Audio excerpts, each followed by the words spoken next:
Shall we start? Yes, Vaishnavi, start. Okay. So a very good morning, everyone. I welcome you back for the fifth day of the 5-day faculty development program and on life skill management, which was on personal effectiveness, with the theme "Your signature is your identity." The topic of the first session for the day is Women in Building the Nation. I now would like to take this opportunity to introduce the speaker for this session, Shri Yamini. Born in Tirupattur district, she completed her graduation from the premier institutions like Bachelor of Engineering from Bachelor of Engineering from College of Engineering Gindi, Anna University, and went on to pursue Masters in Communication Engineering from PSG College of Technology, Coimbatore. She also took up teaching as an ad hoc faculty in NIT Tiruchirappalli for a brief stint. Simultaneously, was also preparing for the UPSC Civil Services examination. She cleared this prestigious examination of the nation in 2020 and started her career in the Indian Audit and Account Service. She completed her 1 year of probationary training in National Academy of Audit and Accounts in Shimla and various attachments in IIM Ahmedabad, Reserve Bank of India, International Center for Environmental Audit, International Center for Information Systems Audit, etc. during her training. Currently, she is posted in the Office of Principal Accountant General, Chennai for on-the-job training. A very warm welcome to you, ma'am. Now, I request Shri Yamini to deliver the session. Over to you, ma'am. Thank you, Vaishnavi. And a very good morning to all. Since we are in the last day of the year and last day of the session, shall we start?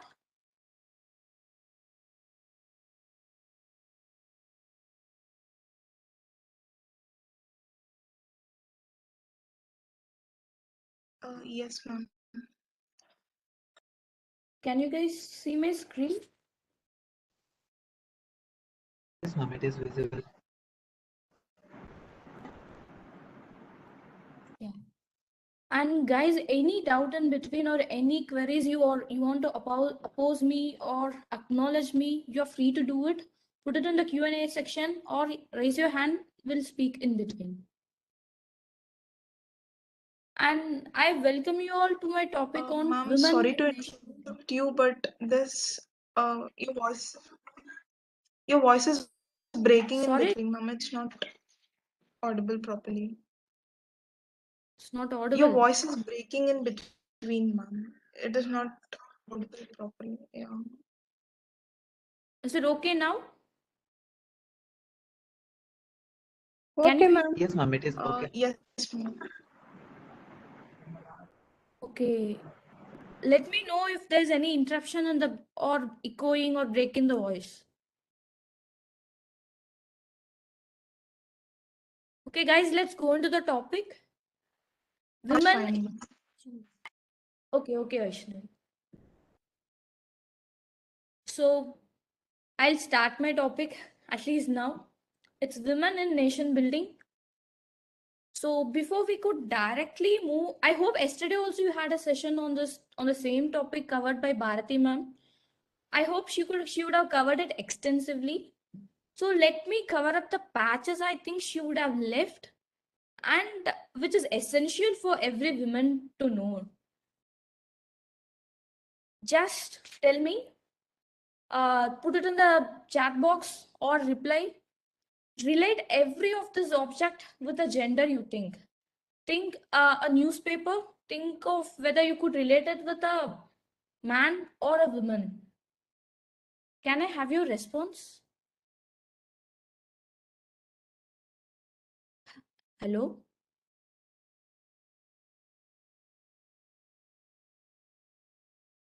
Yes, ma'am, that's been responding. Like Gold by Evangeline A. Ma'am. Okay, I'll look into the chat also simultaneously. You So can see the just, chart. Yes, yeah. ma'am. If I tell a table and chair, with which gender can you relate it? Can you relate them with man or woman? It doesn't need to have any logic or rational, just what you would relate. A table and chair, when you assume it is as a masculine or feminine nature.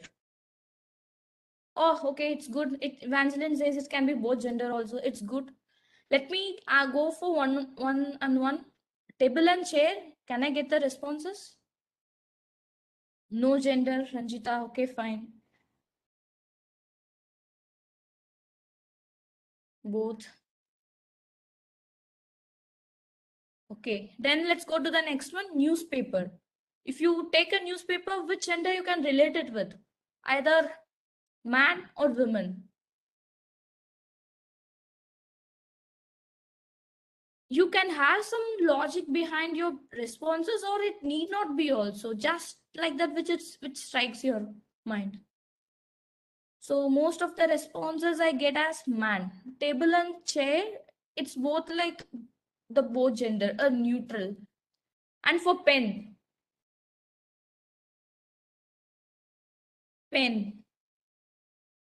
neutral. Okay, fine. Vessels,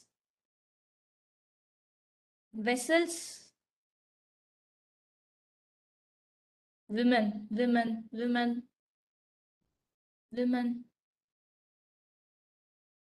Okay, then gold, women. It's like no man wears gold. Women. Fine. Then car, men, neutral, men. Okay, helmet,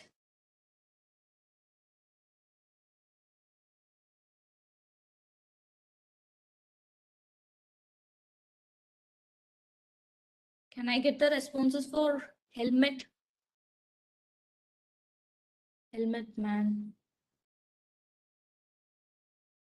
Arati Mancharkar says it's man. Okay, man. Then for tree, let's go a bit fast. Tree,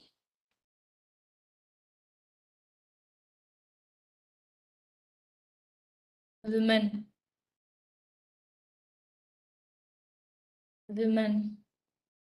Kaushia says women. Usha also says women. Tree. Okay, purse.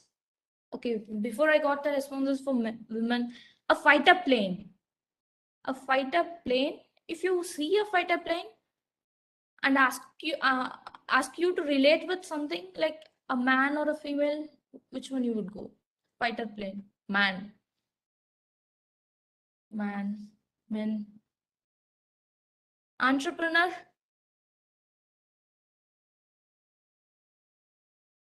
Both. Man, neutral.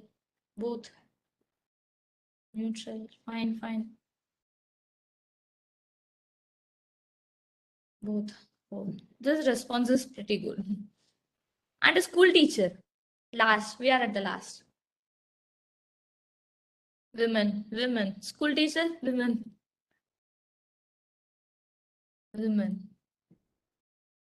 Okay. Thank you for the response, guys. Sorry, girls, women. And it's not simply or random that I put the slide and asked you to relate with it. There's an intent behind this task of assigning a gender with the object.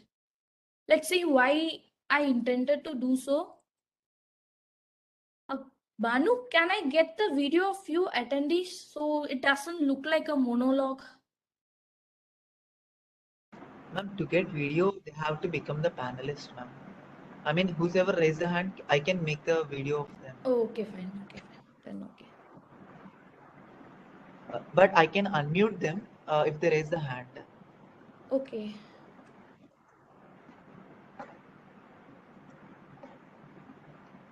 The participants can raise their hands, click on the raise hand, or they can put it on chat box so that I can unmute them. Okay, no, I felt it to be very monotonous and having a monologue of myself. So I wanted it to be a little interactive, that's it. Okay, and this is called the genderbread person. It's usually called the gingerbread, but why did I make it? So there's a difference between sex, gender, and sexuality. So sex is like what reproductive organs you are born into the society and with which you are identified. Either you are a male or a female. There's a difference when I call a male and a man, women and female. Usually when I call a male and female, it's related with sex. That is with which reproductive organs you are born with. And when I tell it's a gender, it's a social construct. That means man, women. The society decides what role a man does and a woman does. A set of behaviors, expectations, and outcomes that the society thrust on such genders.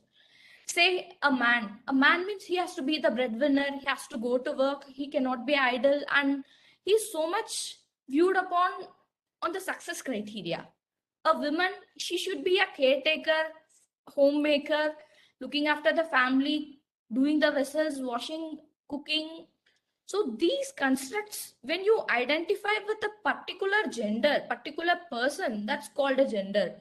That's actually not a watertight compartment. This gender roles varies from different societies to society.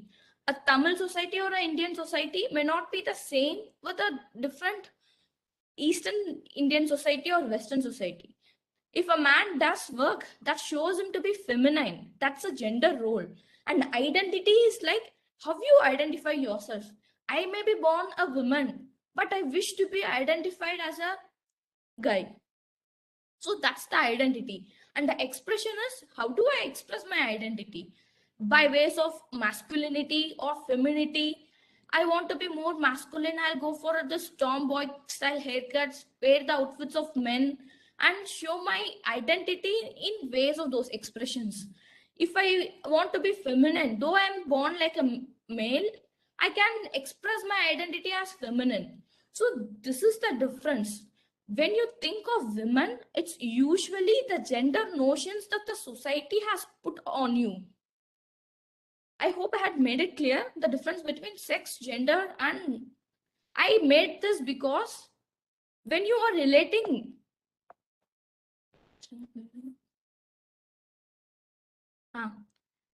can someone give response why vessels are always related with women? 95% of the response I got for vessels is women. It's because of the societal notion, it's because of the gender roles assigned, or anything else that struck you. And gold, invariably 100% it's women, because the society has given you the notion that it's a gender role. The gender assigned for gold is women. And when it came to newspaper, 90% of the response was male. Because even a child at home knows when the newspaper guy comes, whom to call, and when the milkman comes, whom to call. Obviously, when the newspaper guy comes, the child would run to the father, and when the milkman comes, the child would run to the mother. It's all the gender roles thrust upon us by the society.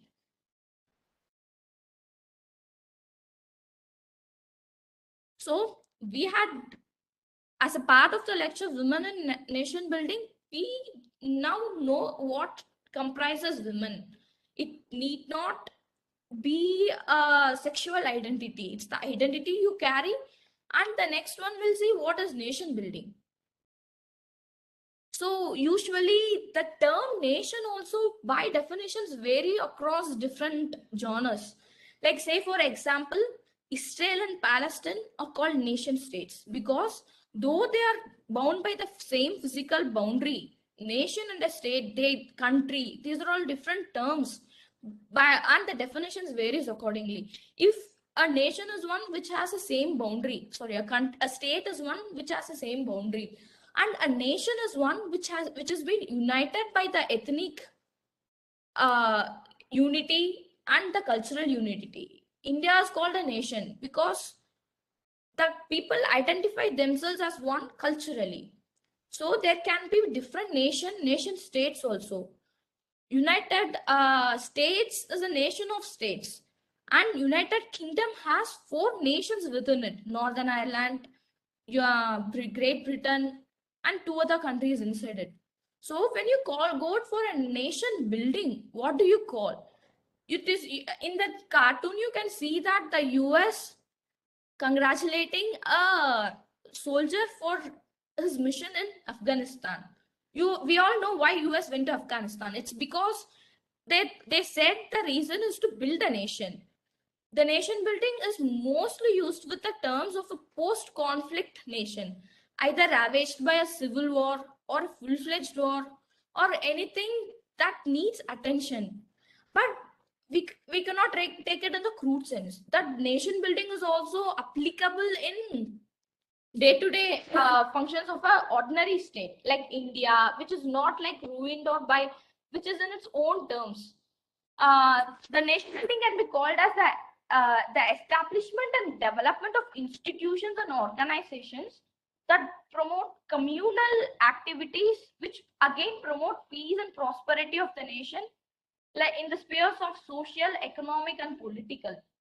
So when you take the whole topic in general, women in nation building, I can tell how a woman contributes to the prosperity and building of the nation, either in the social sphere or economic sphere or political sphere. It need not to be a one-day activity. It's a daily activity. It's a continuous process. It's not like US sending a mission to some other country for nation building and ruining it and going back to its own nation to build its own nation. It's not in that sense. How much I contribute to the nation economically in terms of GDP, that's the only measurable thing we have, or how much I contribute socially. Like if I don't spread COVID, that I contribute to the nation building. That's also a form of nation building. And how much political representation I have and the changes and contributions I bring in the political sphere, that can also be attributed as nation building. So with this brief introduction on women and nation building, let's get into the detailed topic.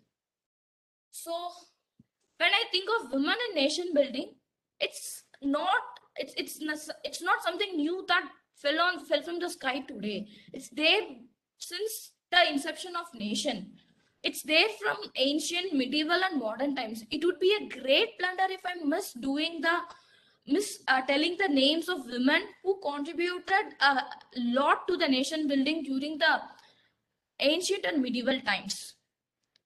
They were during the Rigvedic and other periods also. There were women like Gargi, Lopamudra, who were like having so much intellectuals contributing to the nation. And in the medieval period, we had spiritual contribution by Mirabai, and it reached the peak during the freedom struggle. The freedom struggle gained a momentum only after the women in masses joined the freedom struggle. The civil disobedience movement, the non-cooperation movement, or the watershed movements, which gave the momentum to the nation and which accelerated the process of getting independence. So it would be like doing injustice if I miss the name of those women right from the medieval to the modern time. I had prepared like a quiz so that I don't bore you, like it doesn't be a monotonous speech. If you guys want it, we'll go for the quiz now. Otherwise, I can have it at the end also. So can you guys give your response whether to have the quiz now or at the later? It's just not merely a quiz. By then, we'll come to know about the women who contributed in it. You want it right now? We'll have it now. Just some 9-10 questions, very easy ones. You guys can guess the answers very easily so that you learn about the women also and the lecture is also not boring.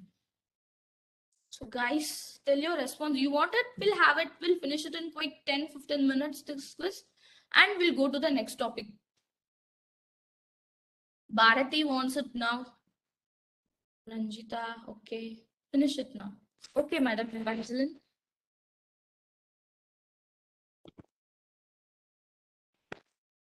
I'm not able to.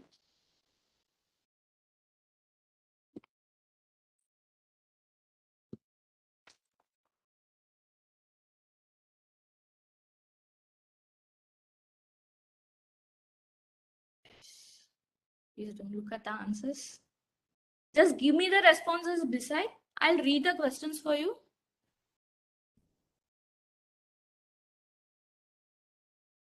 In 1917 Calcutta session of Congress, she was elected as the president, making her the first woman president of Indian National Congress.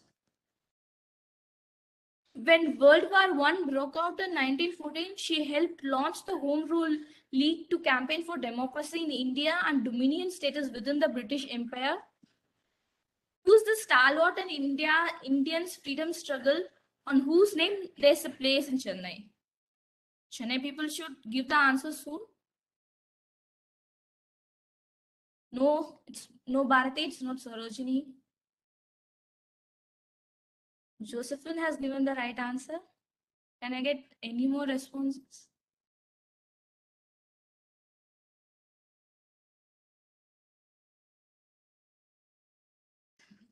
No, Pratibha Patil was the president of the independent nation, not before.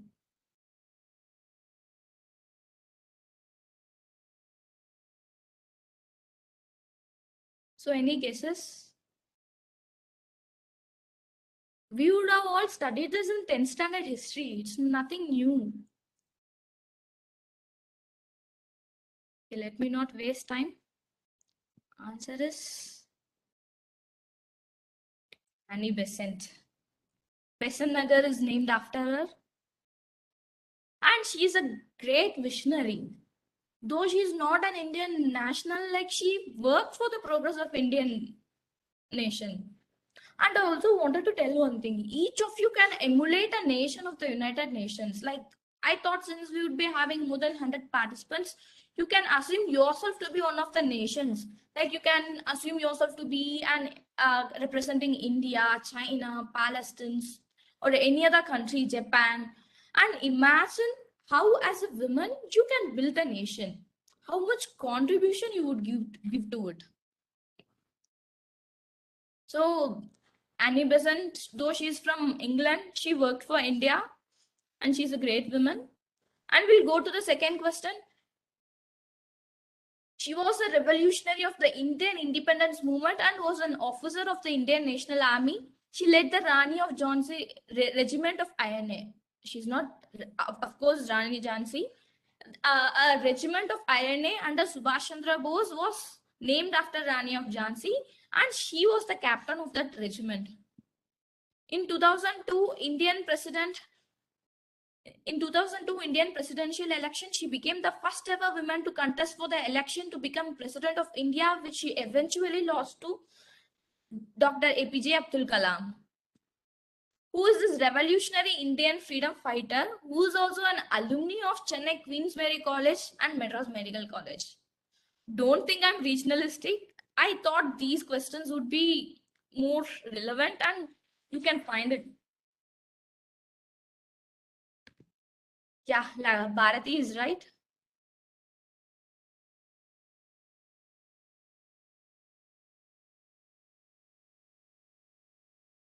No, it's not Kiran Bedi. Sajida is also right.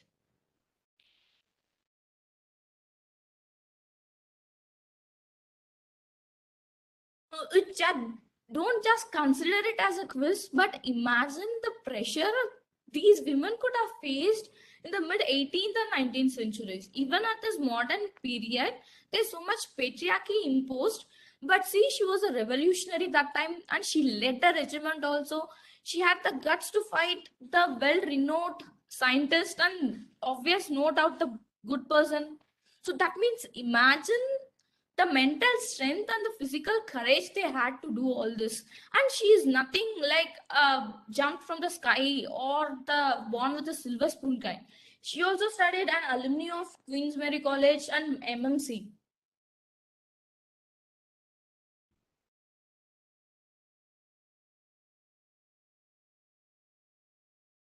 Not Muthulakshmi Reddy too. So the answer is, it is her in the picture, Captain Lakshmi Sehgal. And the next question, she was an elected fellow of the National Academy of Medical Sciences, a recipient of the Padma Shri Award in 1986, Padma Bhushan in 2006, and Padma Vibhushan in 2016. She was also awarded the Raman Magase Award in 2005 of public service. Imagine the huge awards that she got. As an oncologist, she was the chairperson of Adyar Cancer Institute, Chennai. She was best known for her efforts towards making quality and affordable cancer treatment accessible to all patients. By then, most of you guys could have found it. Who is this amazing lady who's also an alumni of Chennai Presidency College and Madras Medical College? Yes. Vangeline and Parvatam are right. Josephine was also right. Yeah, I don't want to take too much time for this well-known question. And she is Dr. V. Shanta. She is the niece of Muthulakshmi Reddy. And see the time she was. Sorry. She started it in 1986.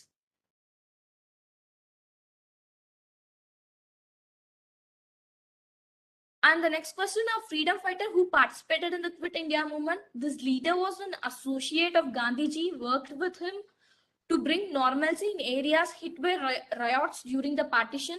She accompanied Gandhi to Noakhali in 1946. In 1940, she founded the All India Mahila Congress.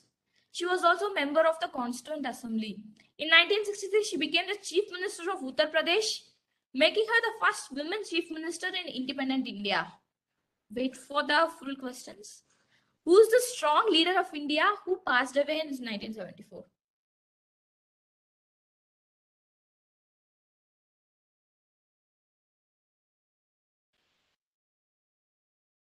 Anwar is right.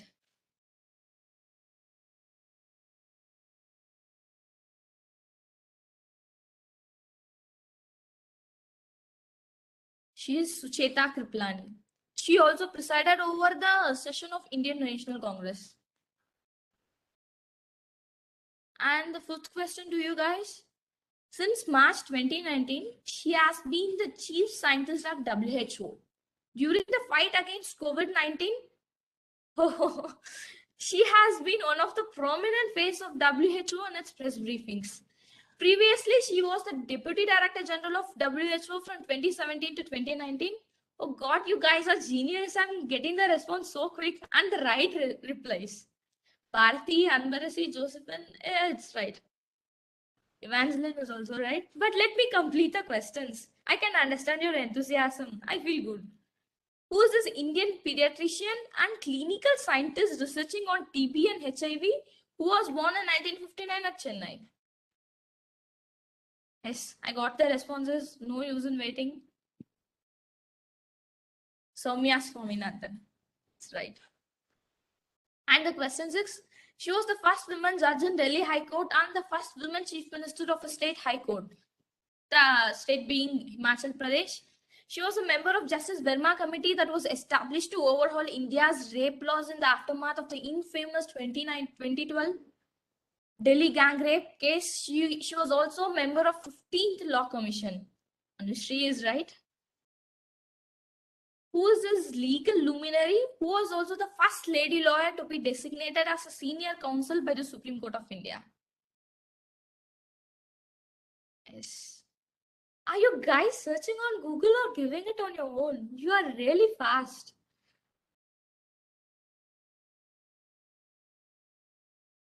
It's right. And it's not Fatima Bibi. Yes, the answer is Justice Leela Seth. She was also mother of Vikram Seth. And in this lecture also I have... Okay, Josephine. So good to hear you also prepared for civil services. And in this part of lecture also, I have something from her part to convey to you all. And the 7th question. She's a social reformer from Mizoram as head of MSIP, an apex body representing several local women's groups in Mizoram. She had been instrumental in passing of the Mizo Marriage Bill 2013, the Mizo Inheritance Bill 2013, and the Mizo Divorce Bill 2013. So why this focus on Mizoram? It's a 6 scheduled state. You all know, right? In the constitution, there's a 6 scheduled states. where it is mostly constituted by tribals, and the way of governing the state is entirely different from how we govern a normal state like Tamil Nadu, Kerala, or Uttar Pradesh. And you should understand the complexity in governing such states, because the customary laws, the laws which they follow from as a customs from time immemorial, is different in states of Mizoram, Meghalaya, Assam, all the northeastern states. And imagine coming from that, what to say, a conservative group, how much she was able to do for the Mizo women. She was awarded Padma Shri in 2012 for her contributions to women empowerment and promotion of education. Who is this amazing lady from Mizoram? Any guesses? I know it may be a little difficult because it's a very far state. We would have not been in touch with the current affairs of those states. Any guesses? Otherwise, I will jump to the answer.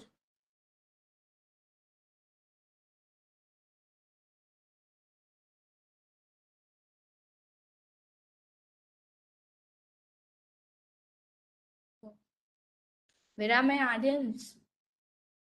Bharati, Anbarasi, Josephine.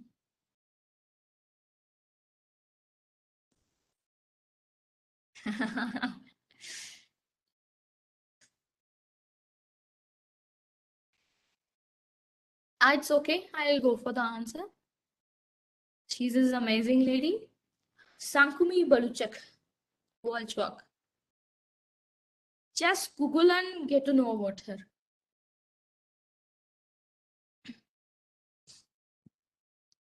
And I hope I will be bombarded with answers for this question as soon as you read the first point. She's a dancer of Jogati Nritya, a folk dance form of North Karnataka. After her teacher's death, she took over the troupe and made the dance popular among masses. She later became the president of Karnataka Jnanapada Academy. In 2021, she was awarded Padma Shri for her contributions to art. Okay, I'm expecting some response. Identify this trans woman who, from being a runaway beggar, rebuilt her life to prominence. Yes, Josephine is right again.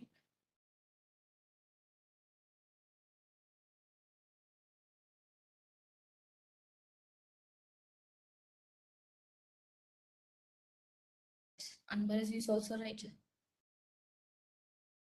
Suprava Sahu is also right. I have a doubt, like whether all the participants are only women or we have guys also. Banu Prakash?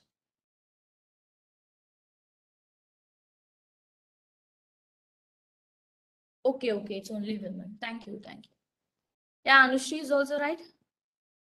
And it is this amazing lady. When we see these guys, we have no excuses, right? Like, I cannot do this because I had this problem in childhood, or I cannot come out of my comfort zone. And imagine being a transgender and rebuilding herself from the scratch. She not only built herself, she built a community of persons. And the last question, do you guys know? In 1983, she became the first Indian to win an Oscar award. 1983, so relate. She has worked in over 100 films as costume designer. She has won Oscar for her work in the film Gandhi along with John Molo. Identify the stalwart of Indian cinema and fashion industry. Yes, Evangeline is right. You guys are really bright. Suprava is also right.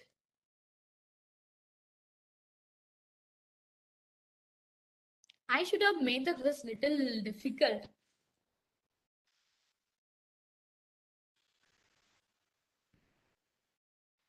Yes, the lady is Banu Athaya. And there was another woman also nominated for Oscars in the Gandhi movie. Can I get the response of who is it?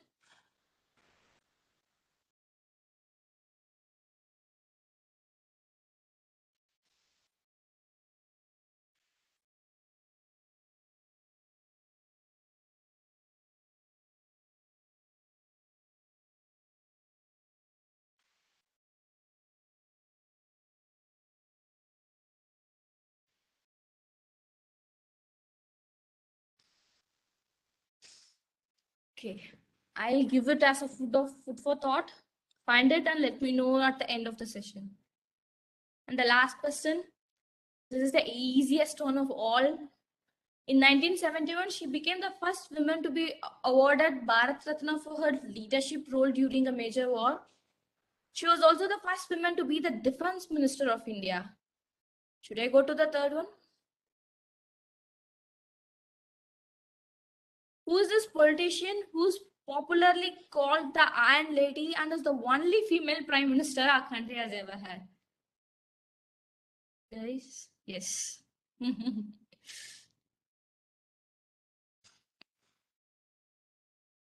No doubt, the Iron Lady. It's easy to say she had the support of her father, but even then, proving yourself is again a great action, right? Okay, guys, thanks for your patience in this quiz. I thought not to make you like so much dull with a monotonous presentation. I made it, and the response has been quite good. Thank you. And now let's get back to our lecture.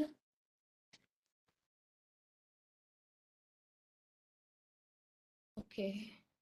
Now we'll stick to the. I wanted to give a rounded perspective of how women contribute in each sector of the society, not society of the nation. Say in society as social dimensions, in economic dimensions, in political dimensions, in technical dimensions. And I do not want to restrict myself only to the positive contributions of women. What are the problems we face as women in achieving the goals or to for the nation building? It's not easy that if women are there and participating in the economics, it's not just a cakewalk for us. We have struggled a lot and struggling a lot to achieve even more better. So we'll also discuss on what are the achievements we made and what is the path which we are yet to go, the challenges and the possible solutions I expect from you guys, at least some interaction. So when it comes to women in workforce, we are seeing the economic dimension. Why I have started with economy is whoever has the purse, whoever has the money, has a greater say in any decision. Be it home, the husband who earns as a bigger say than the woman who's the housemaker. The finance ministry has a greater say over the defense ministry. What the finance ministry gives the budget, only with that even the defense and home security, home affairs or any ministry procures or defines its needs only within that budget, whatever with the amount that's sanctioned by the finance ministry. By this way, economy is the first thing. And also why we focus more on economy is it is measurable, it's quantifiable. You can measure anything easily in terms of GDP. Though there are disputes of calculating which is the right method of doing GDP, you can produce some quantifiable results. That's why women in economy are a major topic to be discussed. But you know what? There's a drop in the labor force participation of women from 37% in 2006 to 18% in 2019. It's almost a 10% drop. See, when we think there should be progress in the participation of women in economy, we see like a drop. Why? Think why it has happened. By then, I'll finish the other bulletins and come back to you. And India is ranked 147 among 153 countries according to the World Economic Forum survey. See, in India, we say women is worshipped as goddesses. At the same time, she's also beaten. But what is this number? We are just about, we are, what to tell it? We are 8 from the bottom and we are 147 from the top. India is in such a weak position. And also we have a gender gap in the workforce participation, like the rate at which men participate and the percentage they contribute to the economy and the women they contribute. If you want to fill that gap, it would take even minimum 200 years to fill the gender gap in economy. So why it is this? Yes, I think yesterday also ma'am could have spoken about if women started participating in the economy, like getting jobs, that would increase the GDP. It would make India 27% more richer. But there is also the concept of unpaid work and all. But let's keep it aside for time being, because which cannot be measured, and there are no concrete measures to measure it, concrete procedures to measure it. So now we see why there is this drop, and above all, tell me why women should be working. Is there any different perspective that women can give? Get some response. If somebody can speak, I would be happy.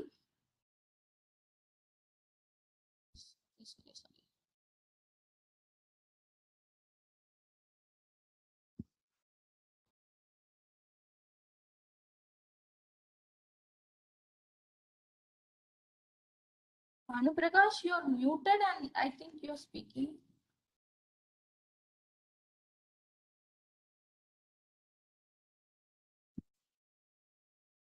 Sorry guys, I had a little interruption.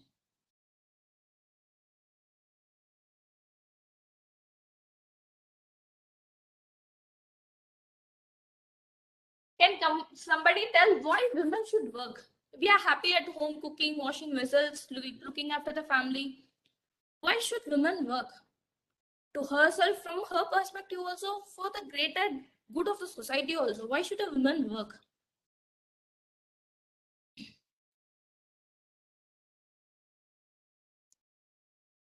Okay, Megha says it's self-identity.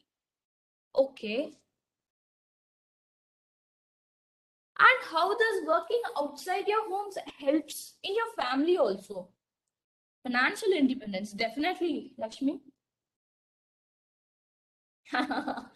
Bharati is showing her tricks to contribute to building nation. It's not a Viva Bharati. To be independent. Yeah, it's obviously right. We have to be independent. And the first independence comes when you're financially independent. The moment you start going to your husband or father or brother asking for money to spend, sorry, that is right. And seeing from different perspectives, whatever, I'll give you this suggestion. Whenever you are asked any question, just don't be plain thinking from one perspective. Think from multiple dimensions. This will help you in solving the problem quicker and making your points even more stronger. So if I can give why women should be working, I can give multiple perspectives. Say a company needs women. Obviously, men also work, but a company, the perspectives and the problem solving methods of a woman is completely different from men in 90% of the cases.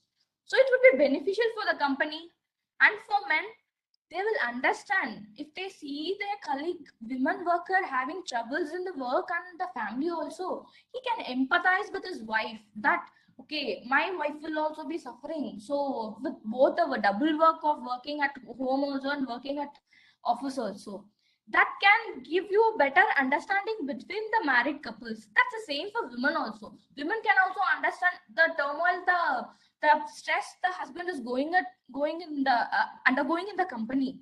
And for the family, she can do this multitasking, better manage the time, organize things, and that would also increase the tolerance. And obviously, for the economy, it's the money circulation. That's what money multiplier. Money should multiply. It shouldn't be the same pocket, right? If it given to a woman, she will again go purchase something outside, and the guy will again purchase it like vegetables. And the vegetables, guys, if he is not feeling well, he'll go to the hospital. So there is money circulation happening, and that's what is needed for the economy. This entire money circulation and GDP increase are the main points. If you ask me, for the women to be in the workforce. But why is this food participation? Men are more and women are less in the workforce. Obvious one reason is women taking care of the family. But even when she comes out of the family, what are the difficulties she faces to contribute to the economy, which in turns contributes to the nation building?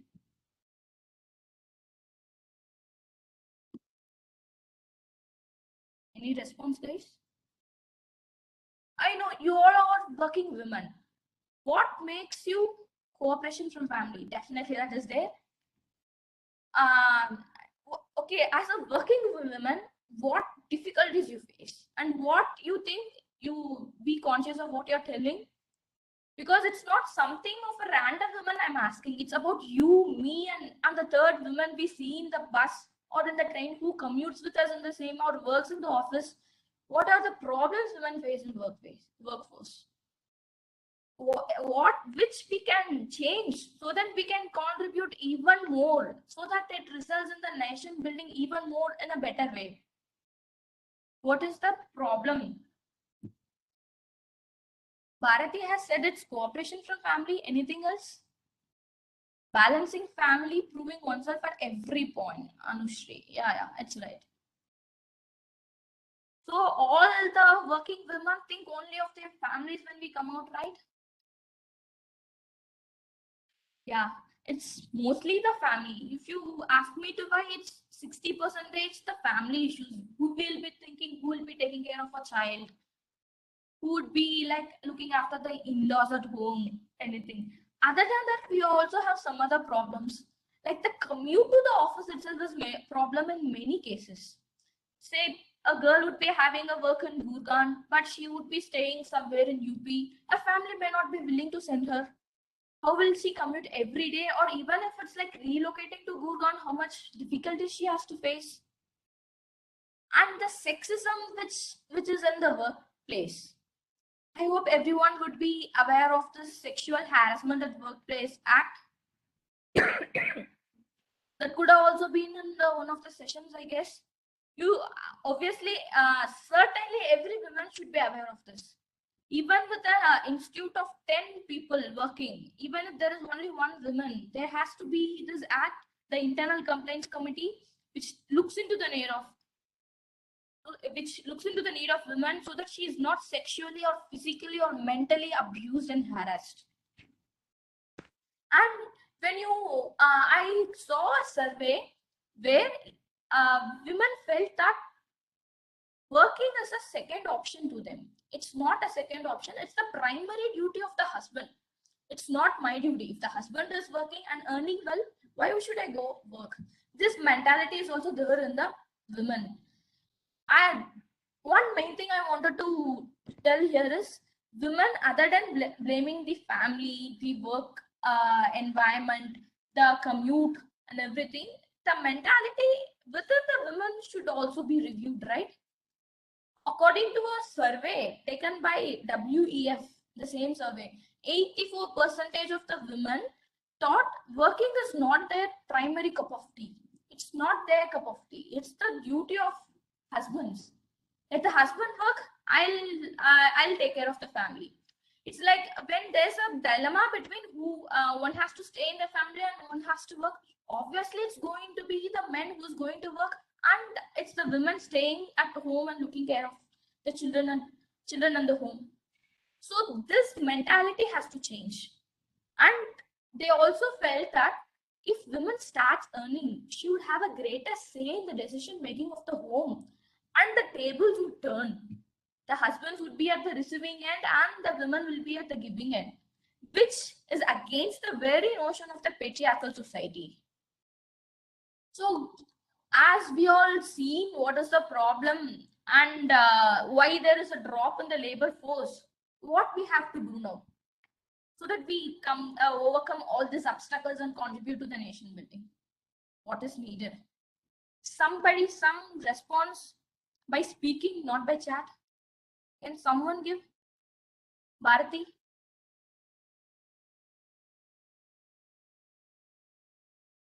Banu Prakash, can you unmute Bharati so she can give any response? So Anuj, we both having a continuous monologue. I'm not sure whether you guys are listening also or sleeping. Ma'am, they are involved. Huh? I'm making her, ma'am. Okay, guys, can you please volunteer?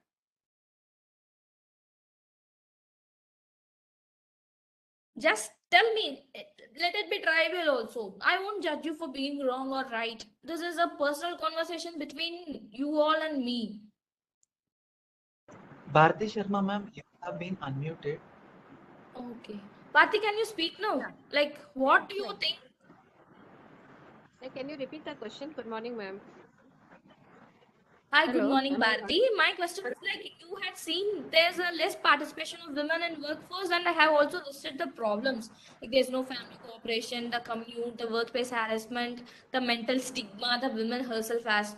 Now, Hmm. what do you think the solution so that we can work better and contribute better to the nation?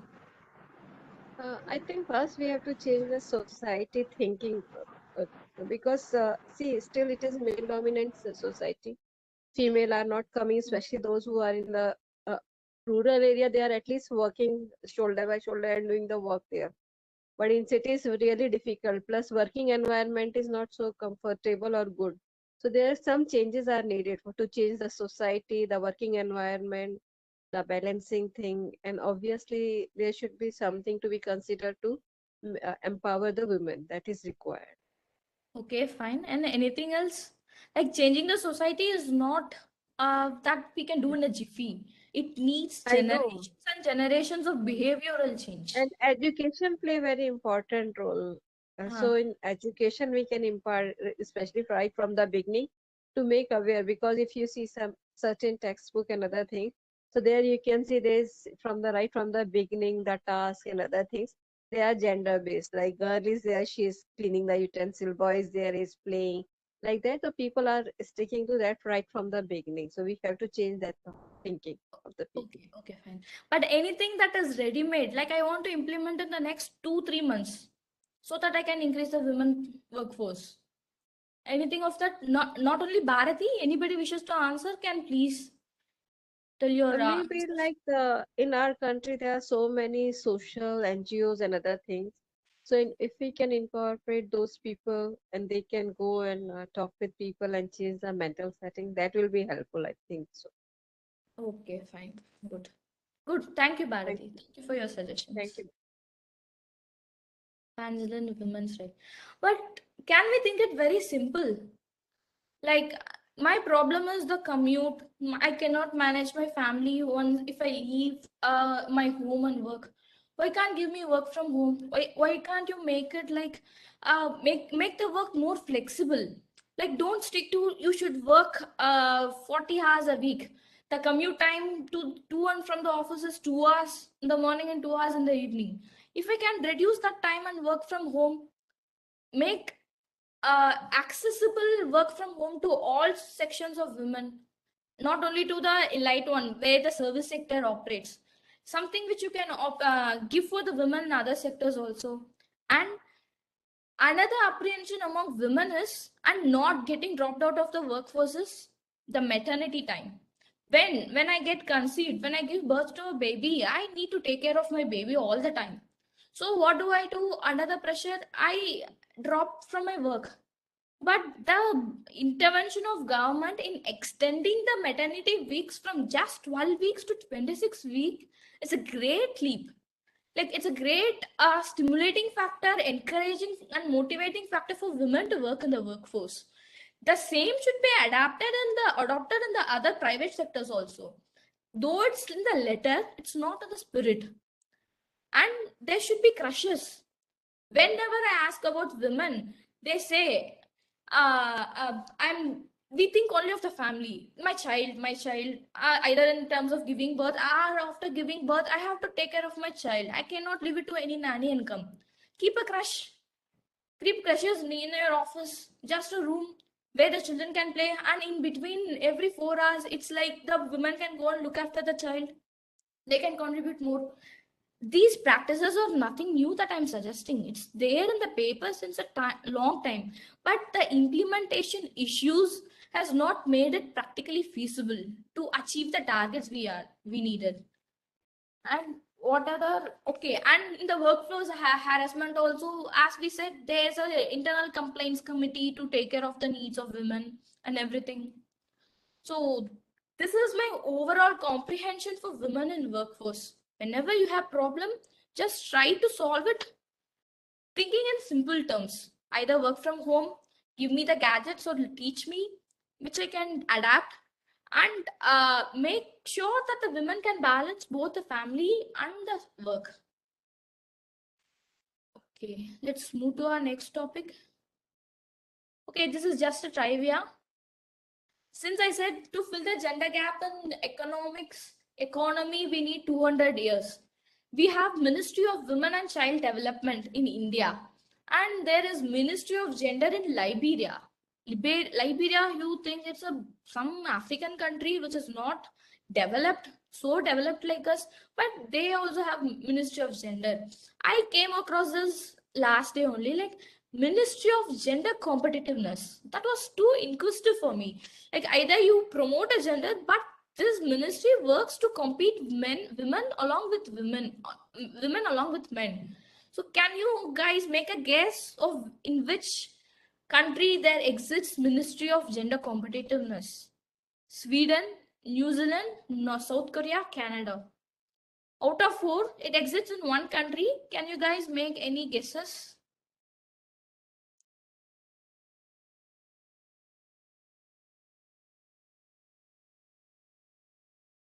No, Parvatam, you're not right. Yeah, I know. I had given the options in such a way that people would mostly tend to think this is the country that should definitely have it.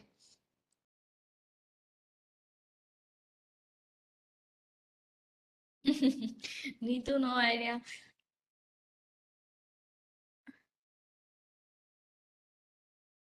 Just some another 10-20 seconds of guesses.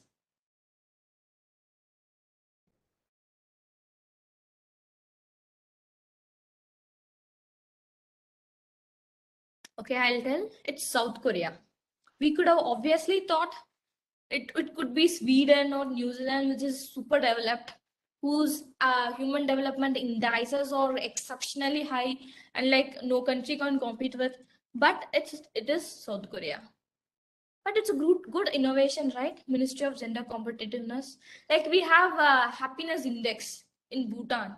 Like they measure how happy you are. And the terms of happiness is not in monetary terms. If you guys have time, just go look into the Bhutan's Ministry of Happiness. And in Madhya Pradesh also we have Ministry of Happiness. But I don't think that is so much operational and vital as in Bhutan. Okay, next we go to women in society. Obviously, we know all our focus. If you think women, she is the torchbearer of the family. If she runs or elopes with some other guy, the prestige of the family is gone, and there happens honor killings. The honor of the family is in the women. Strange it is, right? If a guy elopes or something, he can be pardoned. He'll be given place in the family. But if a woman does, it will be an honor killing. So as we say, you break the society, the smallest unit will be the family, and the torchbearer of the family is obviously women.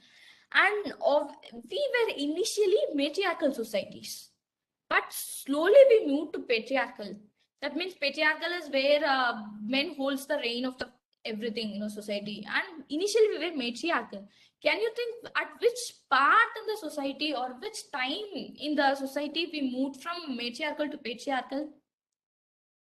I would tell, since we were hunters and gatherers, it was women who decided everything, how a society should operate, how a group should operate, and what they should do. Because she had the control over her body. She decided whose child she has to bear. And in the primitive stages, when we were hunters and gatherers, we needed to move from one place to another, and we needed some population to fight against the animals. So if that's the case, it's the women who had the say of whose child she can bear and contribute to population. It's strange, right? Now women have been denied opportunities on lines that when she goes for maternity leave, there will be work lagging in the office.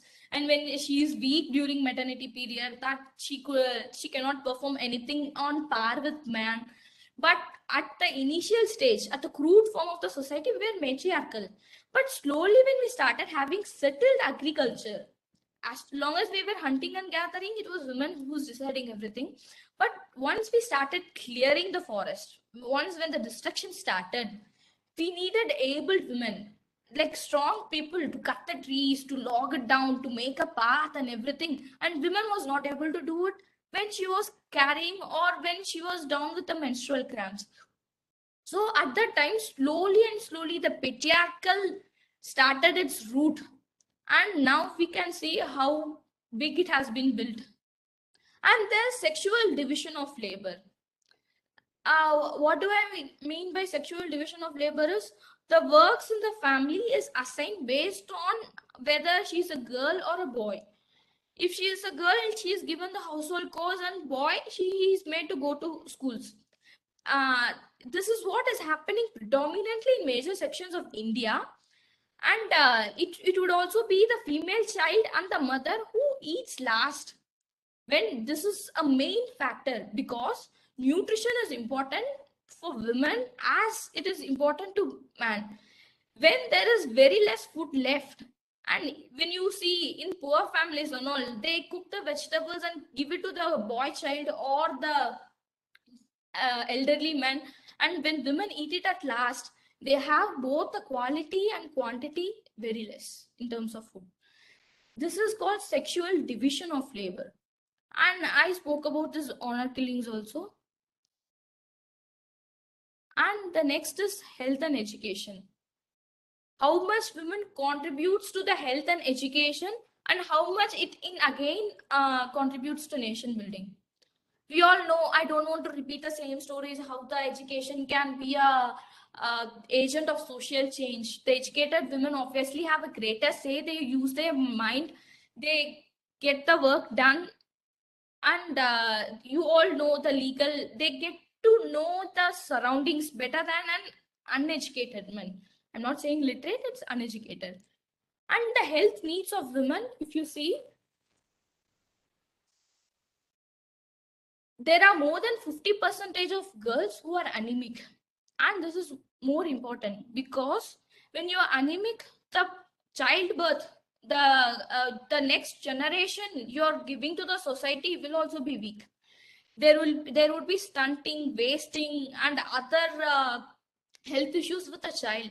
When the best form of capital in any society is human capital, the social capital. If that itself is if the basement is not strong, when the guys are not living, the children, the future generations are living up to the expected standards of health, the society cannot prosper. Unless you have a good body, you cannot think. A sound mind and a sound body. And there are unmet needs of menstruation. There are so much stigmas associated still when the adolescent girls are not aware of the menstrual hygiene they should maintain, and they are not given proper toilets and lavatories in the schools. That is one of the reasons the dropout rates in the education is very, very high. So why do you think this discrimination is there? The patriarchal mindset is the main thing. And what could we do to change it? Any suggestions? I would even give you strange facts. I came to know that the mean admitted days of a COVID patient who's a woman is very, very lesser than that of men. Say if the men is getting admitted for 20 odd days, 15 odd days, the women stays only for 10 days. That's because they have their other responsibilities to dispense. They leave the healthcare facilities.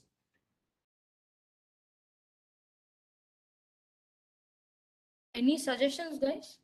It's like not the woman fighting for her rights after her birth. She has to fight even before she is born.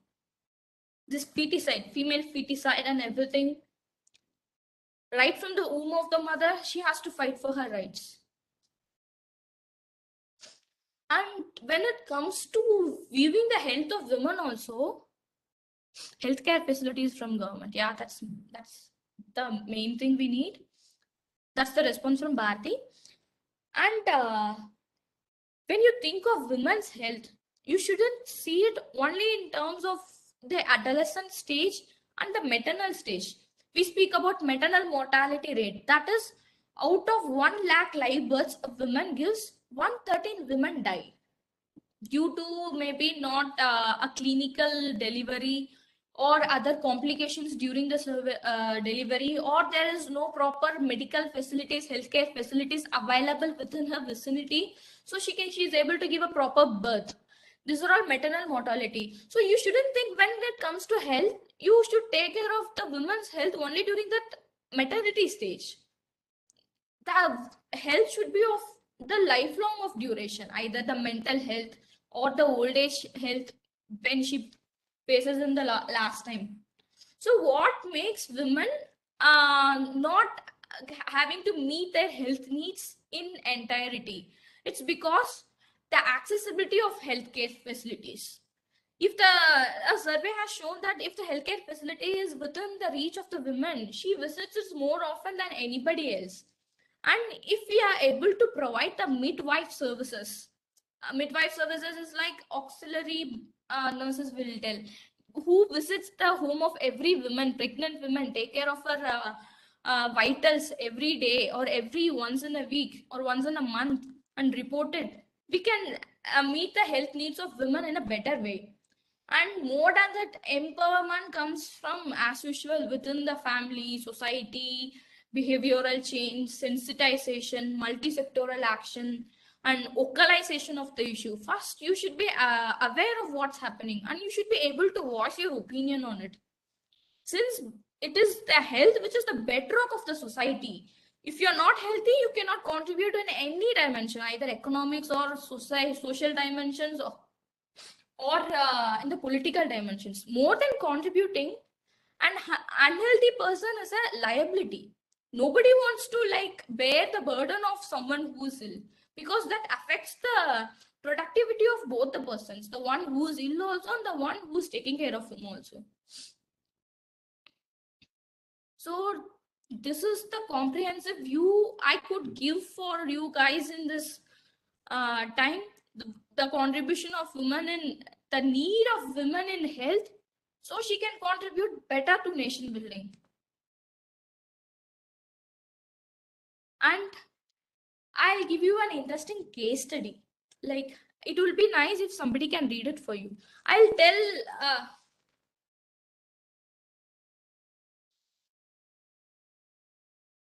first read the case study and I'll tell you how it can make a difference. Can somebody read it for me? Just quick, in 2-3 minutes. Someone?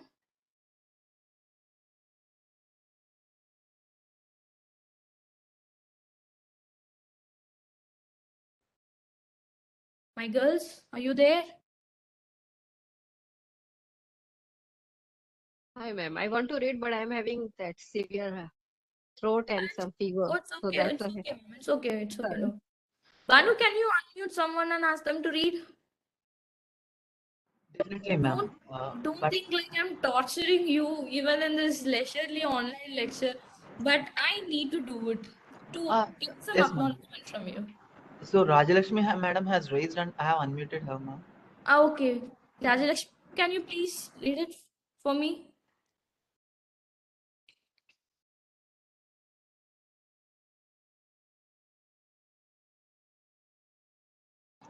I'm unmuting you, ma'am. Because I also have some throat pain. Don't, please, I'm very sorry if you think I'm like torturing you.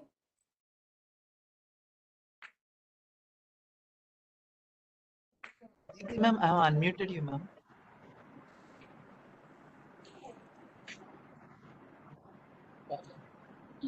কথা বলিস না should I read? Yeah, please. Okay. So Banda Glora is a small village in Pakistan with about 120 households. Most men work as day laborer, while women have traditional roles in the household and take little part in decision making. Most of the families are large, as women are usually not allowed to use family planning methods. The majority of women are illiterate, while most men have primary education. Women work at home, manage livestock, and do other household work. Access to water in this area has been a problem for decades. The villages only water sources were two natural springs, which are used by the people as well as by village livestock and wild animals. Collecting drinking water is the women's responsibility, and they spend 3 to 4 hours daily just completing that work task. Obtaining water for livestock and other household purposes traditionally required another full day every week. In the only communal government pipeline to these villages, water only runs twice a week and is not sufficient to meet local water demands. Diarrhea is a major health concern among the children.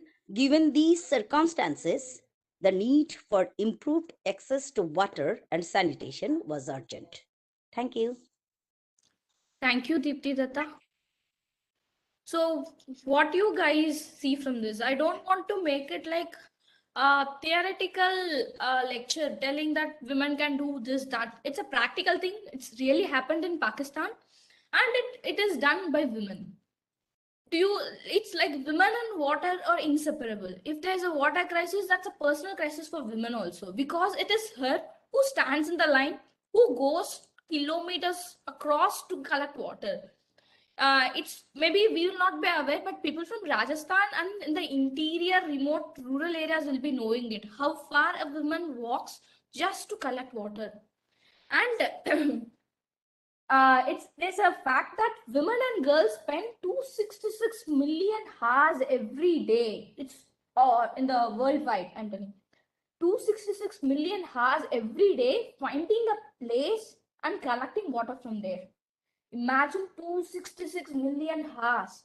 If you could invest this hours in other spheres, in economy, or in building the family, or in the participating in the political activities, voicing your opinion in the local panchayat, how much difference it would make to the women. They are just wasting it in not wasting, but they are spending a major part in going and collecting it. If that water can be made accessible, how much time they can save and invest in other productive activities. So what happened in this village in Pakistan? So if I read it again, it will take time. I'll tell it in a crisp. Like it under the leadership of Nasim Bibi. She's also a poor woman with no great academic or financial background, but she was able to form a community of the other women, make and motivate other people to join it and take efforts, and they changed it. They also started a microfinance credit program like Sharad Rural Support Program, and they joined with the NGO, and they were able to find ways to increase access to the water. They made this as the priority, and they also kept 2 hand pumps which from which they took water. And that's in the nutshell. If you have time, I'll pass on the PPT, just read from it. So what is the outcome from this? It shows women can take leadership roles when it actually needed on reality in the ground situation.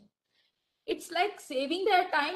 She was able to think practically, tie up with an NGO, galvanize the women around, give them what is to be done, and she did it. Sanitation and health has improved in that village, and more than that, there is community involvement. See, and it's not a like modern society, it's a conservative village of Pakistan. Imagine the obstacles the women could have faced in terms of patriarchy, the imposing of decisions from the women, not letting them go out. But even then, they did it. Why? Because the men also had some incentives, because they had they tied up with the Sharad Rural Report Support Program, which is a microcredit. As I said, they give finances. These finances kept the mouths of the men shut. This let the women have a major say. This additional finance support to this microcredit program had given the women a greater say in decision making, and they participated. And as a community as a whole, they participate, because it's not only women who face the water crisis, it's also men. but they were happy to happen that through women because of the mindset change they were able to make among the women, among the men there. So moving fast and coming to women in legislatures, we had seen how a woman can contribute in economical sphere and in the societal sphere in terms of family and the obstacles she face in terms of education and health. And now coming to the political representation, there's a reason behind me giving up in this order: economy, social, and at last political. Because only when you have money, you will be financially independent, you can first have a say within your family. Even if you want the respect of your family members, you have to have some economical power. Only when you have this economical power and you have proved yourself in the society, you can think of larger representation in the political sphere. We know that the representation of women MPs in the current 17th Lok Sabha is only 78, which is 17% of the total women population. Women are 50%, but how much we represent in the Lok Sabha? It's only 17. But obviously, this is a major leap from the first Lok Sabha. First Lok Sabha, we had only one woman. Out of the 8 million women, we had only one woman representing. And in the last Lok Sabha, the 16th Lok Sabha, we had 14%. Yeah, 14% of representation. Now it's a quite bigger progressive jump of 17%. But still then it's very low. We are 50% and the representation we give is only 17%. And there's a concept called Sarpanch Patis. This is real, this happened. As a part of a project also, I happened to call some of the village councillors who happen to be women. We just called. And we had some queries in the working of their constituencies, the village constituencies. Out of the 20 calls we made, 17 calls were attended by their husbands. The women councillors, who is the Sarpanch. Sarpanch means like the president of the village. The women didn't attend, it was taken up by their husbands. It's not only via the communication, in the ground reality also, the local panchayat meetings, the Gram Sabha meetings, the election campaigning and everything from the scratch is done by their husbands, not by the women. It is colloquially called Sarpanch Patis because it is the Sarpanch is women obviously, but the work is entirely done by the husband. It's for a namesake. He's just a proxy. She's just a proxy of of her husband. This shows not the woman is not incapable of doing it, but she is not led to do it. The women again take over the reins and show their patriarchal mindset here also. And there's a long pending women reservation bill. Do you know what the women reservation bill calls for? It is asking for 33% of reservation of women in either the elections, in the local body elections or the Lok Sabha elections or the state assembly elections or anything. But it's been kept idle since a long time, a very, very long time. Because the people who work on the bills are obviously men. It's if we have only 17% population, we are asking for 33% when we are 50% actually. But till then, we were not able to get this 33%. There is a lack of political will among the parliamentarians who happens to be majoritarianly men. So there's also a survey which says wherever there are women MPs or women MLAs, their constituency performs well in terms of economy also.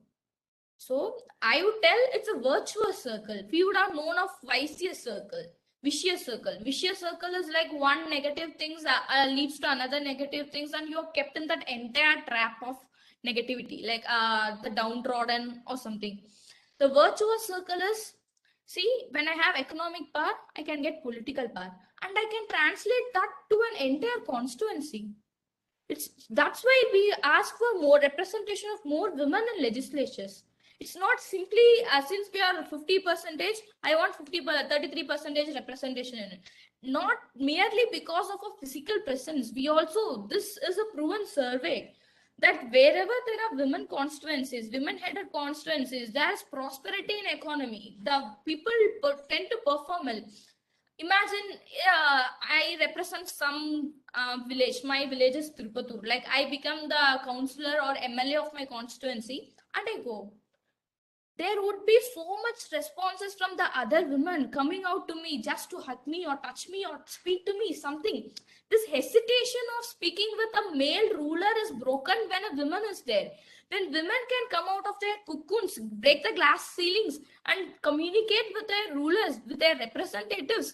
That can translate into better terms, right? Like better measurable economic or political or social terms, right? A girl, a woman, uneducated or illiterate women in a rural society cannot come just like that out and speak with a male who happens to be an MP or MLA from that constituency. But if it's a woman, she will have no hesitation, at least the least hesitation. But anyhow, she can communicate it better. If her problem is solved, likewise, if n number of women's problems is solved, the constituency will obviously prosper, right? So that's why we ask for more representation in political sphere. It's not that since we are 50%, we are asking for 50% representation. It's proven. Let's give the opportunities to women and they will prove it.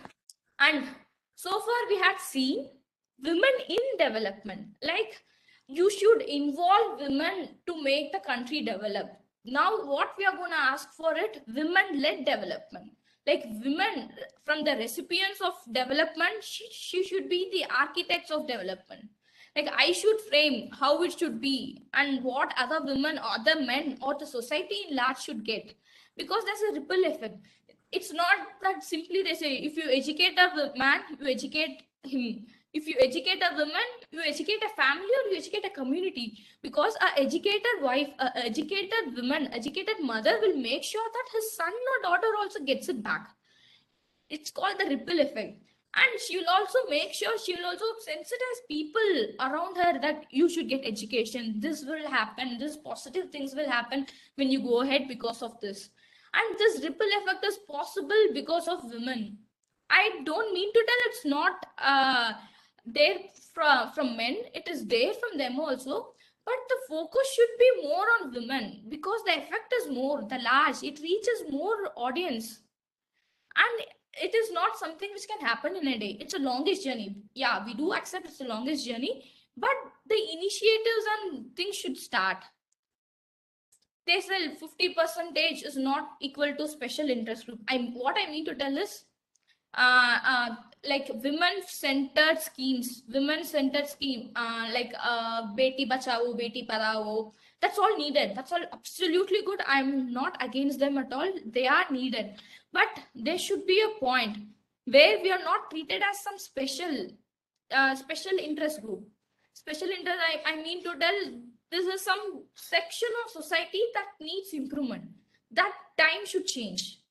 We are 50% and we are not some special interest group. We are the like majority group here. And we should steer ahead. We should drive the development here. And if we can also see it's some exceptions.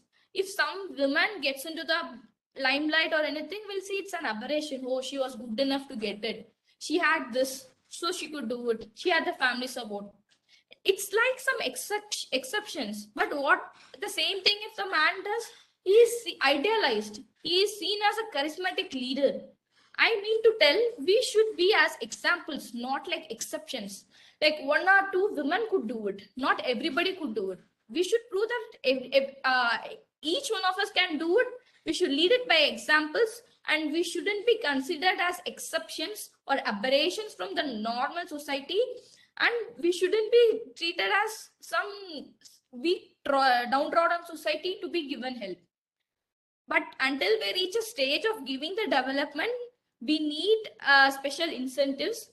But it's also high time. It's really high time. 75 years of independence. we should also be spearheading the development. For people who don't know her, she's Chetna Sinha, Chetna Gala Singha. I happened to watch one of her TED Talks. She told it very nicely that one of the rural agricultural laborer women approached her and asked her, I wanted to open a bank account. Please help me. So she has taken that old woman to the bank and said, we want to open a savings account. They said, how much will you give? I can give a maximum of 10 rupees per day. Because unless I save it now, I will not be able to buy a cover for my shed during the rainy season. She wanted to save it so she could buy some other. She can procure something else during the rainy season. But the bank denied. They said it's too low. It's too less amount to open a bank account. But the old lady couldn't understand. I'm not asking for loan. I just want to save. I want to give money to your bank and save. But the bank was not agreeing. This is a pathetic condition we have. And so what she thought, she didn't leave it. She wrote to the Reserve Bank asking, I can run my own bank. Give me the license. Just give me the license. I'll run the bank for the rural people. The reply from the Reserve Bank was, you guys are illiterate. We cannot run a bank for illiterate. We can't give you a license because people don't know what the terms and conditions, how a bank functions. If anything goes wrong and then if any bankruptcy happens, you guys will be insolvent and the blame will be on us. So we are not giving you license. The old lady didn't leave. She said, what? They are thinking we are not able to learn it. We'll read also. After 2 years, all the rural women with new education given by her, they went to the bank, they got the license. It is called Mandeshi Mahila Sahakar Group. And it is one of the most prominent bank. They have more than 1 lakh rural women savings in their bank. And during demonetization also, they went banked each store and gave coins, the coins in replacement for 500 rupees notes. So it's not that simply when one door is closed, we said, nothing, I can't do anything. This is what I call women-led development. She is able to make a difference in the lives of many people. It's not something new, which out of the box thinking or anything. She wanted it's approved. If anybody knows, we can open a bank separately with a license. But she made a difference in the lives of many people. This is what is called women-led development. And when you see women in leadership in any top position you take, it's very, very less. Out of 190 UN nations, the amount of, just let me look into the facts perfectly. There are only 9 countries with female heads as either presidents or prime ministers. And even in the parliament, as I said, it's only 17%. You take it in the corporate industries, corporate companies, even there, the representation of women in the level of CEOs is a very meager 15 to 16%. So why it happens? We had seen there are women in every section of the society. Take a corporate, she'll be there in the lower level, she'll be there in the middle level as some senior development engineer or a manager, or in the subsequent higher levels also. But when you go to the CEO level, there are very, very less women. One reason is that the vacancy is less, but there should also be a proportional representation of women in the higher post, right? If there are 50 women in the middle position, we expect at least 5 in the CEO. But if there is only 1 or 0, what is it? So this happens because of the dilemma between your professional success and your personal fulfillment. We tend to think of the family and the routine, the story continues. And I think most of you guys would be aware of Sheryl Sandberg. She's a top level employee of Facebook. She says, adopt these 3 methods. Sit at the table, make your partner a real partner, don't leave the table before you leave the table. Sorry, there's a typo there. It's don't leave the table before you leave. The full stop shouldn't come. It's she goes on to say, whenever you feel like you're not, talking all this under the topic of leadership. It is easy for you, me, everyone to be in the lower and middle sections. If I want to reach the top, if you want to reach the top, what should we do? She says, sit at the table. That means we women are systematically designed to underestimate ourselves, and we overvalue others. I can say it with an example. I had a good friend of mine in the academy, National Academy of Audit and Accounts, Shimla. As usual, before the internal test or the departmental exams, we used to burn the midnight oil, study only at night. It's me, my friend, and other male guy friend. We study always together. And after finishing the exam, we came out and I was like, I should have debited this, I should have credited this. I had some misconceptions.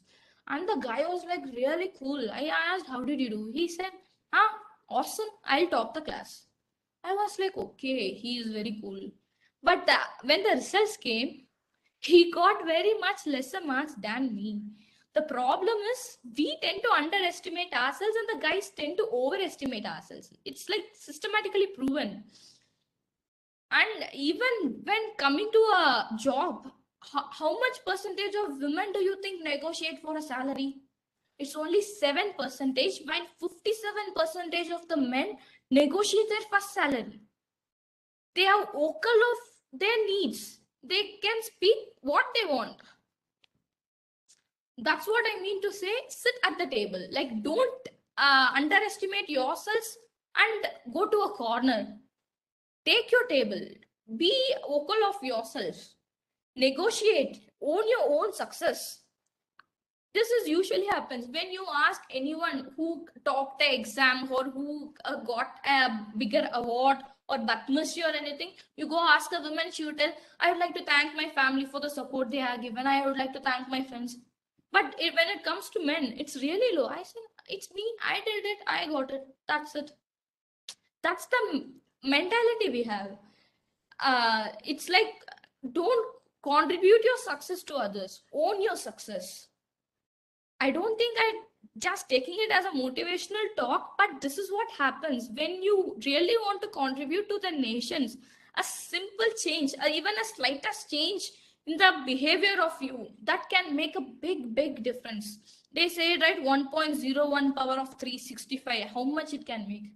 One time when you are like cornered by a colleague or someone who underestimates your work, don't do it. Don't repeat it. Talk to them every day like that. Be vocal of your needs, own your success. That will make a big difference actually. And make your partner a real partner. When both the couple in a couple, if both the partners are working, it is said the woman takes double the time, does double the household work of a man, and 3 times the child care a man gives to a child. I give more than 3 times the work child care that my husband gives to my child. So make your partner understand that it's a mutual work. If I have to prosper in my career and everything, we have to sit talk. But I know it's not at all easy, and the causes are so much complicated, and there's more societal pressure on the boys. But we should try it, right? Opportunity should be taken. We shouldn't leave it. And the third point, Sheryl Sandberg says it: don't leave the table before you leave.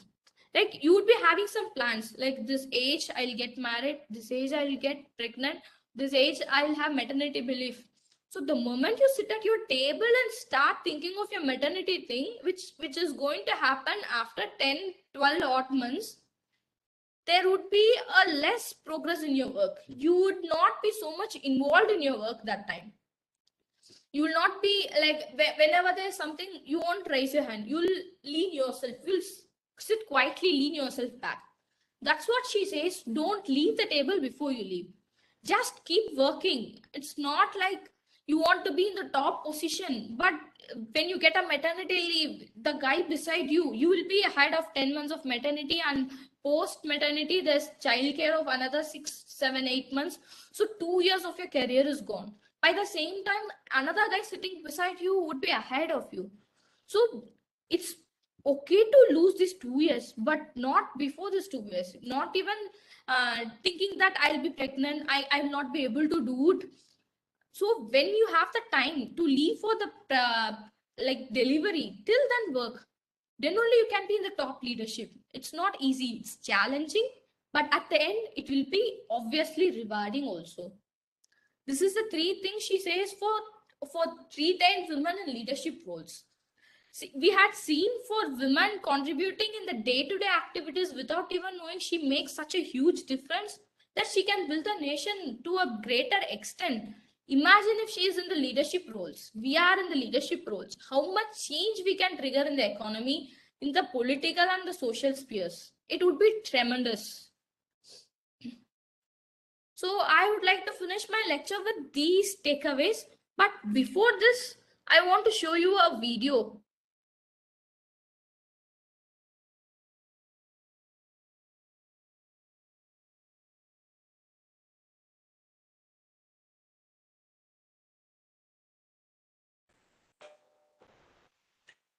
Is it audible? Can I get any response? ma'am. Is it okay? It's with subtitles, just 2 minutes of video. See it. कहाँ जा रही है? कहीं नहीं पापा। Audible. पानी पिला दो। जी।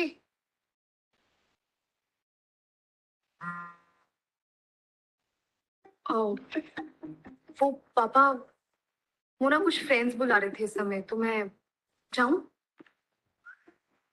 तो पापा संजय का ताश पार्टी है, वही जा रहा हूँ। मैं रात को वही रुकूंगा, ठीक है? मेरे जूते नहीं है किसी ने।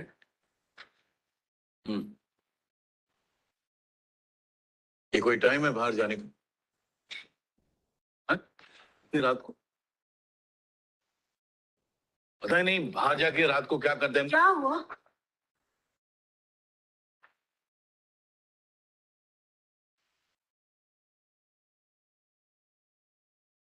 इनसे ही पूछ लो क्या हुआ। क्या हुआ? घर का जवान बेटा कहीं बाहर जाके किसी लड़की को छेड़ दिया तो, कहीं कुछ कराया तो कौन देगा तुझे लड़की है? बता।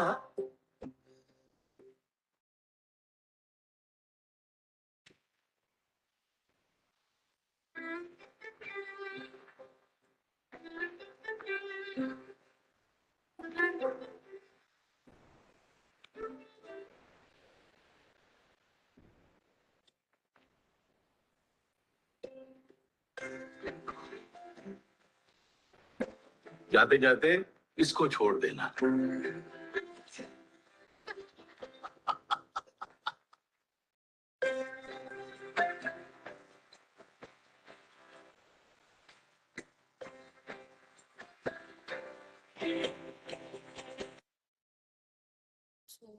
So pleasing to watch this, right?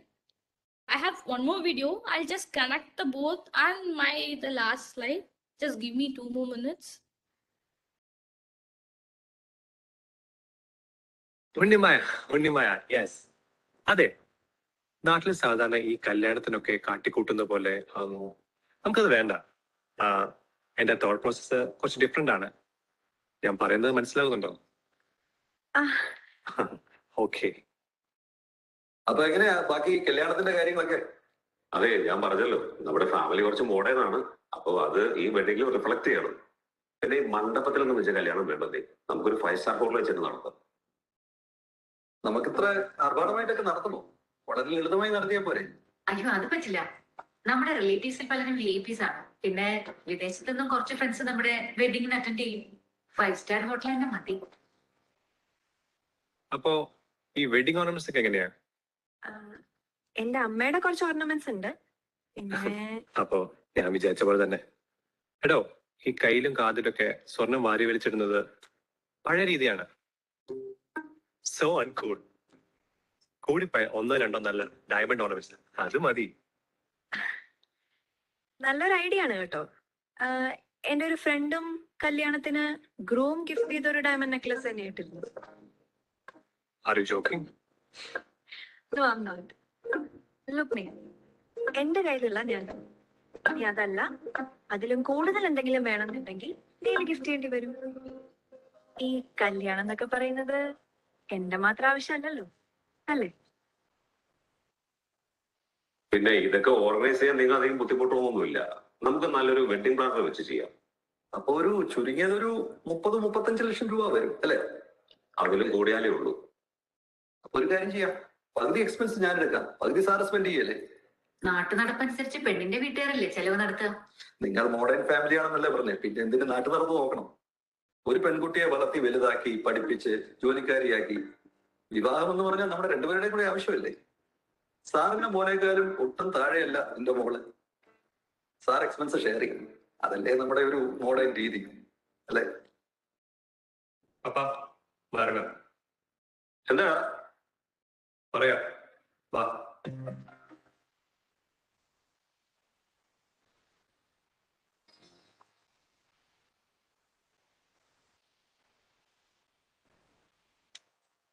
രണ്ടുപേരും കൂടി ചേർന്ന് അതങ്ങ് മുടക്കി അല്ലേ? അമ്മേ, ഈ കല്യാണം എന്നൊക്കെ പറയുന്നത് രണ്ട് വ്യക്തികൾ തമ്മിലുള്ള ആത്മബന്ധം. അതില് കച്ചവടം കലരാൻ പാടില്ല, ഇല്ലേ അച്ഛാ?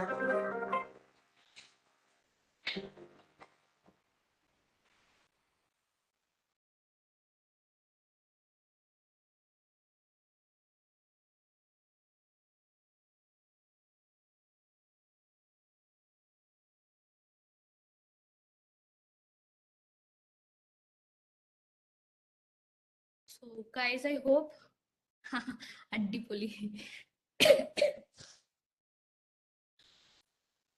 I hope you would have enjoyed these two videos. It's so pleasant to watch. So what I would want to tell is, first, be aware of your rights. As a woman, be aware of your rights, assert them. Okay, in the beginning of the lecture, I said I had something to say from the great Leela Seth's experience. I'll just make it short because I'm running short of time. So she happened to meet 3 guys from a family who wanted to split the family wealth, family property among the 3. So she asked, how many members are there in the family? They said 6. Then why you want to split only into 3? They replied, the other 3 are my sisters. They are our sisters, and sisters don't take part of the family because we had given them the dowry. So their share of property is over and it's ended once we give the dowry. And the rest of the property should be divided among the 3. And she was like, no, the law doesn't work like this. Women also have the share of inheritance from the earned property of the father or from the ancestors. It's compulsory to divide among the women also. But they were denying it. So she went and spoke to the 3 other siblings, the female siblings. They replied, we would be happy if we get the share of the family, but since we had taken the dowry and we don't want to strain the relationships with our male brothers, our brothers don't want to think as if there is anything emergency or any need I would be dependent on my brothers, and if I take the property now, they won't be talking with us. There would be the strained relationship. We don't want that to happen. So let our brothers enjoy the share of our properties. We are not ready to take it. So how do you see the situation? It seems convincing, right? Because women have given up. But there's the other side. What if your brother needs anything and you're not in a position to give them anything? Imagine you have the property and your brother is in need of something you can give. Don't always imagine yourself at the receiving end. Imagine yourself to be at the giving end also. Once when you subjugate yourself, those women were aware of their rights, but they don't want to assert it. They didn't want to assert their rights. There also comes the problem. So you should be aware of your rights. You should be vocal of it, very much vocal of it. You should speak for yourself. You should assert it. And then there will come the attitude change. This attitude change is very certainly cannot happen in a jiffy or day or two. It takes years and years to change. But it takes years and years for the tree to grow also, but we should sow something, right, for the tree to grow. Let us be the sowers so the future generations can be the reapers. We should start the attitude change. Like how in the first advertisement, the father said, I should bring up my guy properly so that my girl can roam around freely outside without having any limitations in mind or outside. That should be the attitude change. And everything should be reflected in the actions subsequently. Unless you adopt all the 4 A's, aware, assert, attitude change, and action, the real essence of women contribution in nation building cannot fructify. Even if it's get fructified, it's very minimal of what we are entirely capable of. It's not like we are achieving a full potential. We should adapt. We should be able to speak for ourselves. We should be able to make a difference in our lives and also in the lives of other women or other society or other people. For this, we should assert our change. We should show it in actions with the attitude, bringing an attitude change in others. And with this, I would like to conclude my lecture. Any question and answers or any questions to be raised, anybody is in conflict of my view, I'm open to your questions and suggestions. And a woman with a voice is by definition a strong woman. Be not simply a woman, be a strong woman, because we had gone through a lot of things and we are capable of going through even more also. Don't think this lecture to be a motivational one or other one. I had given you the proof, statements and everything, and the potentials we can even far more reach in all the spheres, right from the economic, social, political, technical, in leadership roles. What all we can do it. Just do your best thing. Thank you, guys. Thank you, my dear women. Thank you. Any questions? We can Thank answer. you very much, ma'am. We wholeheartedly thank you for being the voice for the women's fraternity, and thank you for sharing your valuable knowledge. And I think participants, if there are any doubts, you can please put forward. Or if any of you wants to share your experiences of anything you overcame, you dealt it very bravely and courageously, anything which would stimulate a food for thought in us, you're welcome. And I forgot the answer to that question. Who has been nominated for BAFTA is Rohini, and it's right. It's been told by Meghna, I guess. It's right.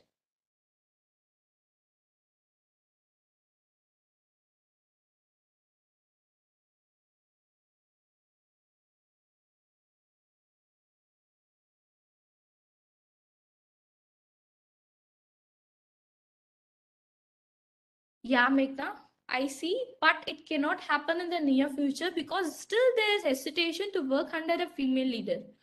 There are still apprehensions of men working under a woman CEO or a woman leader, but it's once we start proving ourselves, nobody can stop us. How can they deny like I cannot work under this man? When we can show greater outputs and greater achievements than the male counterparts, we can do it. And there would be a time where women will be in the driver's seat and the men would be following it. But we need time for it.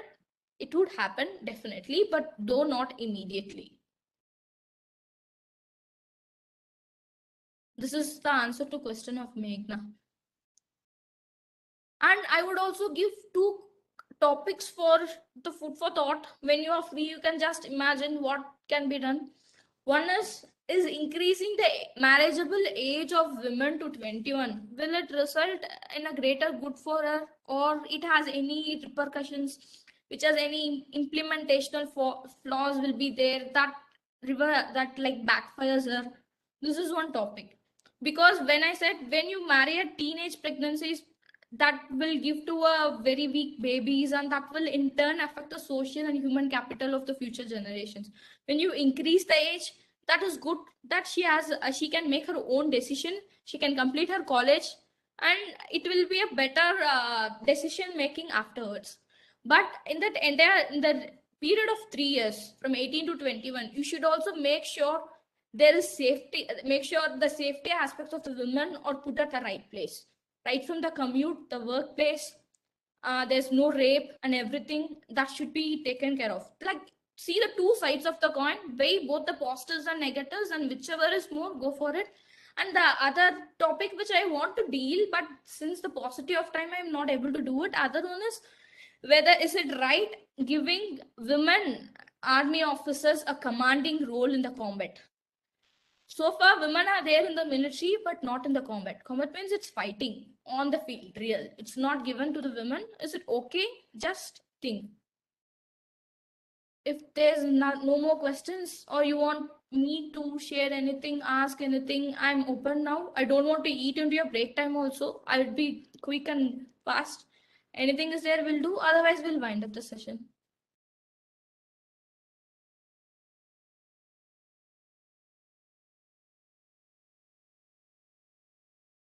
Vaishnavi, any response? Yes, ma'am. I think there are no other queries. Okay, then we call it a day. Yes, ma'am. Thank you very much. Thank you everyone. And I'm sorry if I have been monotonous or tortured if you felt in any ways. Thank you. A movie is there, so we are okay, ma'am. Thank you.